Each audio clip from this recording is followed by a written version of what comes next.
Sabe, como se tudo tivesse ido embora, a partir do momento que eu soube daquele ocorrido. E aí aquilo de forma muito clara me trouxe uma clareza do que é a vida. Tempo e circunstâncias mudam a todo instante. Então o que a gente acha que a gente tem não nos pertence. E a qualquer momento isso pode ser nos tirado. E aí o que que ocorre? Eu tinha uma confiança muito grande no outro, de que eu não precisaria, talvez, me preocupar com muitas coisas na minha vida, porque eu tinha alguém que eu podia me sustentar. E foi, assim, uma das piores experiências que eu vivi na minha vida. Ali eu conheci a dor de verdade. Embora eu já tivesse passado por muitas, eu achava que não existia nada pior. Mas ali eu conheci a dor. E por eu ter um entendimento muito grande do que Deus reserva pra gente, porque muitas vezes a gente se coloca num papel de como se...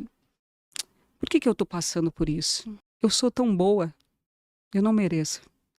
E aí o erro já começa aí. Por que que eu sou tão boa e o meu irmão merece passar, mas eu não? E eu ficava questionando isso.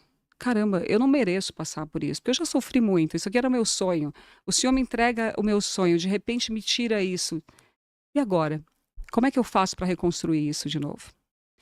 E aí vou lá, eu junto os meus cacos, que é muito difícil você reconstruir esse lugar. E não só isso, se achar de novo, porque metade de você foi embora. Uhum. Como é que eu faço? E pode ser que nesse lugar você busque atalhos. E o atalho ele tem um preço alto, porque você tem que carregar a tua cruz até o final. Bem, eu lembrei do meu sonho. Eu falei, meu sonho é ter uma família. Eu preciso voltar para esse lugar. Eu tenho planos, eu estou viva. Eu não quero que as pessoas me vejam com esse olhar de, olha lá que coitada, esse é o pior lugar que alguém pode estar. E eu não queria. E aí eu caso de novo. Quanto tempo depois? Joel, foi muito rápido. Foi muito rápido, assim, olha, eu me envolvi com essa pessoa, eu acredito que uns 6 meses depois. Eu frequentava a igreja e ele passou a me ajudar com o que eu precisava. E sabe quando você se sente de novo acolhida? Em 6 meses tudo aconteceu. 6 meses. O que que eu chamo? O que que isso significa para mim? Atalho. Eu não estava preparada para viver aquilo, tá? Não estava preparada. E aí o que que ocorreu? Casei, tive a minha filha no ano que eu falei que eu ia ser mãe, em 2012. Quando ela tinha 4 meses, o pai dela se suicida. E eu fico com uma bebê de 4 meses na merda, tá? Porque eu dependia 100% daquela pessoa financeiramente, diria até emocionalmente. A minha segurança estava naquela pessoa. E quando eu digo para as pessoas, se a tua segurança vier de alguém, você não tem absolutamente nada, eu entendi nesse lugar. E eu fiquei com o bebê. Como é que você se reconstrói dessa vez? E por várias vezes, Joel, eu pensei assim, eu vou fazer a mesma coisa. Porque esse fardo tá muito pesado para mim. E a minha filha, com 4 meses, enquanto eu a amamentava, ela me olhava no olho e através do olhar dela ela me dizia: não ouse, eu estou contando com você. A minha filha foi meu grande farol de vida.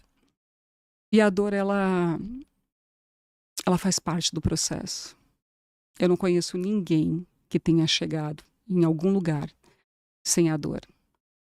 Naquele momento, eu não sabia como que eu ia, de fato, me reconstruir pela segunda vez. Porque eu não morava mais no, no fundo do poço. Eu já morava no porão do fundo do poço. E não mais sozinha, com um bebê de 4 meses, com a sociedade te julgando. Porque não é fácil você ficar viúva 2 vezes. É uma situação, é uma história atípica. E a sociedade me julgando, eu com o bebê, sozinha, tá? Porque a morte do pai dela foi uma situação muito trágica. Isso ocorreu na casa dos meus sogros. E ele tirou a própria vida na frente da mãe. E E aquela família deu as costas pra gente. Eram as únicas pessoas que eu tinha pra contar.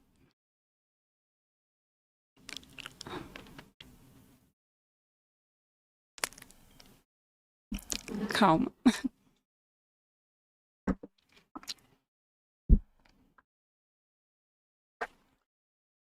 E isso é um lugar que me dói até hoje.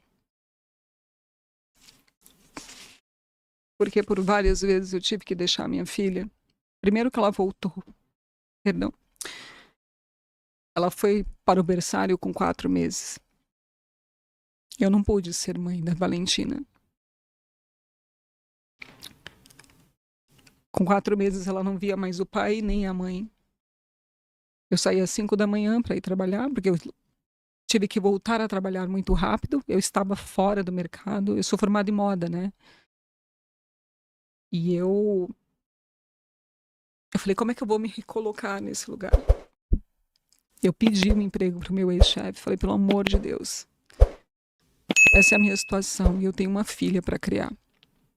E quando eu vivi aquilo, Joel, quando eu passei por essa situação de estar vivendo aquilo de novo, e agora com uma criança, aquilo me gerou uma raiva tão grande. Porque eu falei assim, não é possível, né? Por que eu tô passando por tantas provações? O que Deus quer comigo? Por que eu? E também disse para mim, a partir de hoje, nunca mais na minha vida eu vou colocar as minhas questões, os meus medos, as minhas seguranças na mão de alguém. Nunca mais eu vou passar por isso. A partir de hoje, todos os recursos que for feito vai ser através das minhas mãos, porque eu sou capaz. Eu sou inteligente, eu tenho vida, eu tenho estudo, eu tenho amor. Meu maior dom é o do amor, Joel. Então eu sabia que a partir do momento que onde eu colocasse minhas mãos, ali haveria frutos. E eu falei, eu vou sair dessa merda aqui e ainda vou levar água para as pessoas beberem. E quando eu me olho naquela situação, eu tinha que deixar a minha filha no berçário com 4 meses, e não só isso. Eu tinha uma funcionária na minha casa, era a única pessoa que eu tinha para contar. E ela não podia ficar na minha casa. Ela morava no Paraisópolis, ela levava a minha filha para a favela, quando eu precisava viajar a trabalho. E, naquele momento, não ter os recursos financeiros que poderiam ter me proporcionado uma vida mais tranquila, tanto para ela quanto para mim, me gerou muita raiva. Muita raiva. E essa raiva foi o meu combustível. Mas eu nunca fiz mal para ninguém. Eu só queria, porque eu falo, qual que é o único sentimento que pode ter te sobrado? Naquele momento era raiva. Porque eu não acreditava que aquilo de novo estava se repetindo na minha vida e com uma bebê. E aí eu vou pro mercado de trabalho, começo a fazer as coisas acontecer, eu me restabeleço. E tem uma coisa que eu falo para as pessoas que é muito importante, que é lustre a sua armadura. O que me manteve de pé naquele momento foi ter olhado para mim. Às vezes a gente se perde ao longo do nosso caminho porque a gente está olhando muito para fora. Tem que olhar para dentro. Eu passei a me conhecer dentro desse processo. Eu falei, eu vou entender aqui qual que é o meu poder. Quanto eu tenho de força? O que eu posso conseguir na minha vida?